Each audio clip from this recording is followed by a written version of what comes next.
नमस्कार दोस्तों। अभी हम साइंस एनसीईआरटी 9th क्लास का 12th चैप्टर साउंड स्टार्ट करेंगे आज। ये आखिरी फिज़िक्स का चैप्टर है इस बुक का। अपनी एनसीईआरटी की बुक आप खोल लें और मैं 1 to 1 मतलब एक तरह से 1 to 1 पढ़ा रहा हूँ और हर एक सेंटेंस हर वर्ड को पढ़ाऊँगा और एक्सप्लेन करने की कोशिश करूँगा। तो देखिए, अगर आपको अगर अच्छा लगे तो लाइक कर दीजिएगा। Every day we hear sounds from various sources like humans, birds, bells, machines, vehicles, television, radios, etc. समझ में आ रहा है? Sound means आवाज़, ध्वनि हिंदी में कहते हैं। Sound is a form of energy. This is a form of energy, not matter, because it doesn't have any mass or occupy space, है ना? Yes, sir. तो एनर्जी लाइक हीट एनर्जी उसकी तरह, लाइट एनर्जी की तरह। Sound is a form of energy which produces a sensation of hearing in our ears. हमारे ears उसको सुनते हैं, उसका सेंसेशन होता है, तब हमें सुनाई देता है कि कोई कुछ बोल रहा है। There are also other forms of energy like mechanical energy, heat energy, light energy etcetera. ये हम पहले पढ़ चुके हैं पिछले वीडियोज़ में। We have talked about mechanical energy in the previous chapters. You have been taught about conservation of energy, which states that we can neither create nor destroy energy. We can just change it from one form to another. When we clap, a sound is produced. Can you produce sound without utilizing your energy? नहीं हो सकता ना। Which form of energy did you use to produce sound? अब sound produce करने के लिए किस तरह की एनर्जी आपको करनी पड़ रही है। In this chapter we are going to learn how sound is produced and how it is transmitted through a medium and received by our ear. ठीक है, तो हम साउंड को देखेंगे कैसे तो प्रोड्यूस होती है और कैसे वो हमारे प्रोपोगेट करती है और कैसे हमारे ईयर्स पे पहुंचती है। Then we are able to hear it.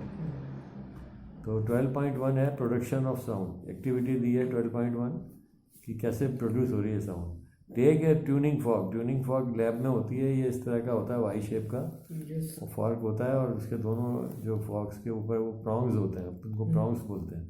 तो taking a tuning fork and set it vibrating by striking its prong on a rubber pad. Rubber pad पर स्ट्राइक करेंगे तो आप वाइब्रेट करेगा। Bring it near your ear. आपने कान के पास लाइए। Do you hear any sound? You will hear some sound. Yes. तो touch one of the prongs of the vibrating tuning fork with your finger and share your experience with your friends. उसको touch करिए तो आपको लगेगा कि वो vibrate कर रहा है। ठीक है, and touching one prongs of vibrating tuning fork with your ear with your finger and share your experience with your friends. Now suspend a table tennis ball on a small plastic ball by a thread from a support. Take a big needle and a thread, put a knot at one end of the thread and then with the help of the needle pass the thread through the ball. Touch the ball gently with the prong of a vibrating tuning fork. जब vibrate करे तो उससे उसका touch करिए, जैसे इसमें दिखाया है फिगर 12.1 में। थ्रेड हैंग कर रही है ऊपर सीलिंग से और उसके अंदर एक वो पिंग पोंग की बॉल लगा दी और इसको जब इसको वाइब्रेट करके उसके पास लाए तो क्या हुआ, बॉल स्टार्ट से मूविंग अवे। तो वो भी मतलब एक तरह से वाइब्रेट करने लगे। ठीक है ना। Observe what happens and discuss with your friends. तो एक्टिविटी 12.2 है। इसमें क्या है, fill water in a beaker और ए ग्लास कप। वो पानी भर दीजिए अप टू द ब्रिम, पूरा टॉप तक। Up to the brim means up to the top of the glass. Gently touch the water surface with one of the prongs of the vibrating tuning fork as shown in figure 12.2. Next, dip the prongs of the vibrating tuning fork in water. पहले touch करेंगे तो उसको ऊपर की वो पानी की वो भी हिलेगी। अब इसको आप इसको पानी से टच करोगे तो इसको फिगर में इतना observe what happens in both the cases.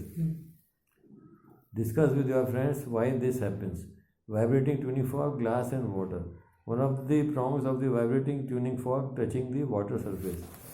अब ये इसको एक्सप्लेन करेगा कि कैसे क्या हो रहा है। Sorry. Figure 12.3. Both the prongs of the vibrating tuning fork dipped in water.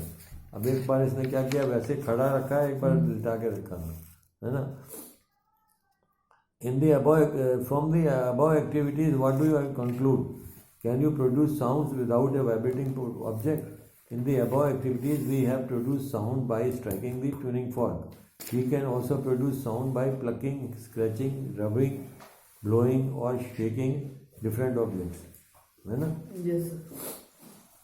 जैसे कि हम इंस्ट्रूमेंटल म्यूजिकल इंस्ट्रूमेंट से करते हैं. As per the above activities, what do we do to the objects? We set the objects vibrating and produce sound. उसको हम vibration में कर देते हैं और फिर वाइब्रेशन से साउंड आती है. इसका मतलब क्या हुआ? Vibrations means a kind of rapid to and fro motion of an object का to and fro motion rapid. The sound of the human voice is produced due to the vibrations in the vocal cord. हमारे अंदर जो vocal cords है उसमें भी vibration होता है, तभी साउंड बाहर आती है. तो मैं बेसिक चीज़ क्या हुआ कि sound is produced through the vibration of some object, है ना. When a bird flaps its wings, do you hear any sound? Yes. Think how the buzzing sound accompanying a bee is produced. तो a stretched rubber band when plucked vibrates and produces sound. If you have ever never done this, then do it and observe the vibrations of the stretched rubber band. Now activity 12.3. Make a list of different types of musical instruments and discuss with your friends which part of the instrument vibrates to produce sound. ठीक है. जैसे हम example लीजिए, तबला है, किससे उसके होता है, उसके ऊपर जो होता है उसको हम वाइब्रेट करते हैं. ऐसे ही गिटार में स्ट्रिंग्स होती हैं, सितार में स्ट्रिंग्स होती हैं, और जो हारमोनियम है उसके अंदर एयर ब्लो होती है, उससे वाइब्रेशन पैदा होते हैं, है ना. तो ये डिफरेंट, ये सब चीज़ें आप देखोगे तो वाइब्रेशन मेन कॉज है. 12.2 प्रोपोगेशन ऑफ साउंड. कैसे प्रोपोगेट होती है साउंड एक प्लेस से दूसरी प्लेस? यस. है ना. तो sound is produced by vibrating objects. The matter और substance through which sound is transmitted is called the medium. जिसके थ्रू साउंड हो रही है उसको मीडियम कहेंगे. जैसे एयर है, हमारे तो चारों तरफ एयर ही रहती है. yes. तो जो साउंड जनरली एयर से के थ्रू प्रोपोगेट करती है ना. वाटर से भी कर सकती है, सॉलिड से भी कर सकती है. ठीक है. It can be solid, liquid और गैस, तीनों में से कोई भी हो सकता है. Sound moves through a medium from a point of generation to the listener.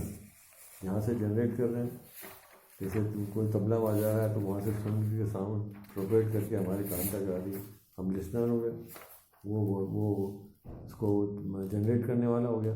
When an object vibrates it sets the particles of the medium around its vibrating. तो पार्टिकल जो मीडियम के हैं एयर के, वो भी वाइब्रेट हो जाते हैं. yes. वो सब वाटर वगैरह में यही हो रहा है, ये सब वाइब्रेट होने लग जाता है वाटर के पार्टिकल. बताया तो कि इसका मतलब किस ढंग से साउंड ट्रैवल करती है. When an object vibrates it sets the particles of the medium around it vibrating. The particles do not travel all the way from the vibrating object to the ear. खुद particles वहाँ से यहाँ तक नहीं आ रहे हैं एयर के. yes. Air के पार्टिकल्स अपनी जगह हैं, पर वो वहीं रह के टू एंड फ्रो वाइब्रेट कर रहे हैं ऐसे. yes. और फिर वो पास वाले को भी ऐसे हिला रहे हैं, फिर पास वाला उसको हिला रहा है, लाइक दिस. पर वो अपनी जगह ही है. yes. समझ में आ रहा है? आप ये समझो जैसे स्टैंड पे बहुत सारी बाइसिकल खड़ी हैं, साइकिल स्टैंड पे. एक बाइसिकल गिर जाए, दूसरी पे गिरे, फिर दूसरी तीसरे पे गिरेगी, तीसरी चौथे पे गिरेगी, और आखिर तक गिरती जाएंगे. ये थोड़ी कि पहली बाइसिकल वहाँ तक चल के गई. पहली बाइसिकल ने पास वाले को गिराया, पास ने दूसरे पास को गिराया. तो वही इसमें होता है. yes. ये वो जो वाइब्रेशन है पास ऑन हो रहे हैं, एक पार्टिकल से दूसरे पार्टिकल, दूसरे से तीसरे, और कान तक आ रहे हैं हमारे. आ रहा है समझ में? yes. Are you understanding? Particle is not moving, ध्यान रखना. yes. When object vibrates it sets the, मतलब moving from one place to another place नहीं, अपनी जगह टू एंड फ्रो. oscillation. हाँ. So when an object vibrates, it sets the particles of the medium around it vibrating. The particles do not travel all the way from the vibrating object to the ear. A particle of the medium in contact with the vibrating object is first displaced from its equilibrium position. It then exerts a force on the adjacent particle, as a result of which the adjacent particle gets displaced from its position of rest. After displacing the adjacent particle, the first particle comes back to its original position. This process continues in the medium till the sound reaches your ear.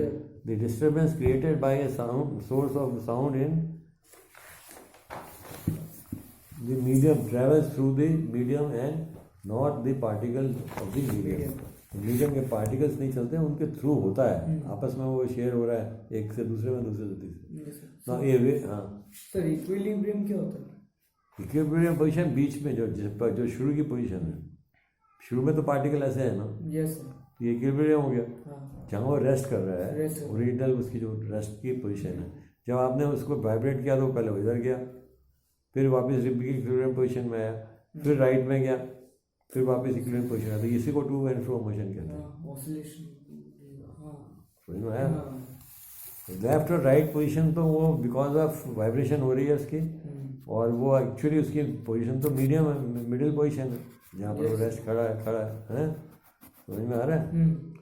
तो a wave is a disturbance that moves through a medium when the particles of the medium set neighbouring particles into motion. अब wave की definition आ गई। Wave क्या होती है? अब ये वेव इज ए डिस्टर्बेंस है वेव। Yes sir. वेव खुद चल नहीं रही है, it is a disturbance which we are seeing sort of movement है। जैसे साइकिल भी गिरी तो वो एक वेव सी बन गई, साइकिल गिरी लास्ट तक, लेकिन वो कोई चल के थोड़ी गई साइकिल वहाँ से वहाँ तक। A wave is a disturbance that moves through a medium when the particles of the medium set neighbouring particles into motion. तो एक तरह से वेव क्रिएट हो गई वो, यस सर, है ना। तो they in turn produce similar motions in others. The particles of the medium do not move forward themselves but the disturbance is carried forward. लेकिन वो जो डिस्टर्बेंस पहले पार्टिकल ने दूसरे को किया, दूसरे ने तीसरे को किया, वो डिस्टर्बेंस लास्ट में चल रहा है। समझ में आ रहा है? The particles of the medium do not move forward themselves, but the disturbance is carried forward. This is what happens during propagation of sound in a medium. Hence, sound can be visualized as a wave. Sound क्या हम क्या कर सकते हैं? Wave की तरह visualise कर सकते हैं।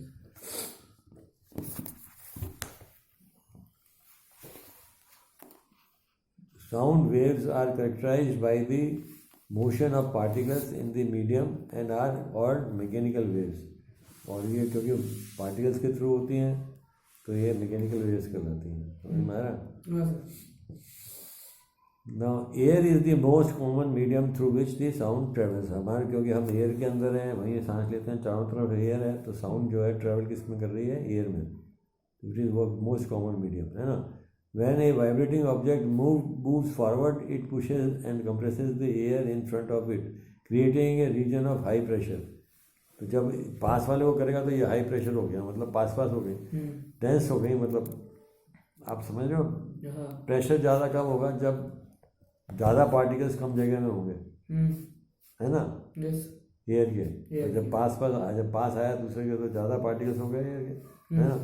तो वो उसका मतलब क्या, वहाँ प्रेशर क्रिएट हो गया। और जब दूर गया ऐसे तो प्रेशर पार्टिकल्स दूर हो गए, तो ज़्यादा जगह में दूर हो गए, तो इसका मतलब प्रेशर कम हो गया। तो प्रेशर कम वाले को तो हम क्या कहते हैं? रेयरफेक्शन अभी आएगा। और जो कंप्रेशन हुआ, जो पास आया, उसको कहते हैं कंप्रेशन। तो यानी कि दो तरह की एक्टिविटीज़ हुई, कंप्रेशन, रेयरफेक्शन, कंप्रेशन, रेयरफेक्शन। तो ये यहाँ इसने 12.5 में दिखाया है। ट्यूनिंग फॉर्क वाइब्रेट कर रहा है, तो ट्यूनिंग फॉर्क की जो ओरिजिनल पोजीशन है वो दिखाई है, बीच में वो आएगी, उसकी इक्विलिब्रियम पोजीशन है। और ये जो दोनों लेफ्ट राइट में दिखा रहा है डॉटेड करके, ये इसकी टू एंड फ्रो मोशन। अब इससे वो एयर के पार्टिकल डिस्टर्ब हुए, तो ये जैसे इधर वाला राइट में गया, तो इधर कई सारे पार्टिकल पास हो गए, जैसे ये सी दिखाया है ना। तो सी ये दिखाया कंप्रेशन। फिर फिर वापस ये जो है, उसके बाद आया रेयरफेक्शन। तो अल्टरनेट होता रहता है, रेयरफेक्शन कंप्रेशन, रेयरफेक्शन कंप्रेशन, क्योंकि ये लेफ्ट से राइट से लेफ्ट जाता है, उसके ऊपर डिपेंड करता है कंप्रेशन और रेयरफेक्शन, है ना। तो this region is called the compression C as shown in figure 12.5। This compression starts to move away from the vibrating object. When the vibrating object moves backwards, it creates a region of low pressure. जब backward move करा, यानी कि left में गया, तो वो यहाँ इस केस में जैसे लेफ्ट में गया, तो वो क्या हुआ कि बैकवर्ड चला गया तो बैकवर्ड गया तो क्या हुआ, दूर दूर पार्टिकल्स हो गए तो ये कहलाता है रेयरफेक्शन। मतलब रेयरफेक्शन का मतलब है particles to be very having more distance between them, और ये रेयरफेक्शन को ही हम कहते हैं लेस प्रेशर जोन, और कंप्रेशन को कहते हैं हाई प्रेशर जोन, है ना। Yes sir. And rarefaction is created in the air. These make a sound wave, make the sound wave that propagates through the medium. ये इसी के थ्रू जो है ये जो डिस्टर्बेंस हुआ, ये कंप्रेशन और रेयरफेक्शन का, इसके थ्रू साउंड वेव आगे तक प्रोपोगेट कर दी। समझ में आ रहा है ना। हाँ। Created in the air, these make the sound wave that propagates through the medium. Compression is the region of high pressure and rarefaction is the region of low pressure. ठीक है ना। The pressure is related to the number of particles of a medium, और वही बता रहा है जो मैं बता रहा हूँ। Pressure is related to the number of particles of a medium in a given volume. तो जब पास पास आ जाते हैं तो उस पर्टिकुलर वॉल्यूम में ज़्यादा हो गए, यस सर। तो उस प्रेशर क्रिएट हो गया। और मोर डेंसिटी, उसको प्रेशर को मोर डेंसिटी भी कह सकते हैं भाई। जब ज़्यादा पार्टिकल्स पास आते हैं डेंसिटी क्या होती है, बढ़ती। ज़्यादा बढ़ गई तो मोर डेंस हो गया वो, है ना। और जब दूर दूर चले गए तो लेस डेंस हो गए। तो more density of the particles in the medium gives more pressure, ठीक है, एंड वाइस वर्सा। और अगर लेस प्रेशर है, लो प्रेशर है, तो डेंसिटी उसकी पार्टिकल्स की कम हो गई। Yes sir. दस द प्रोपोगेशन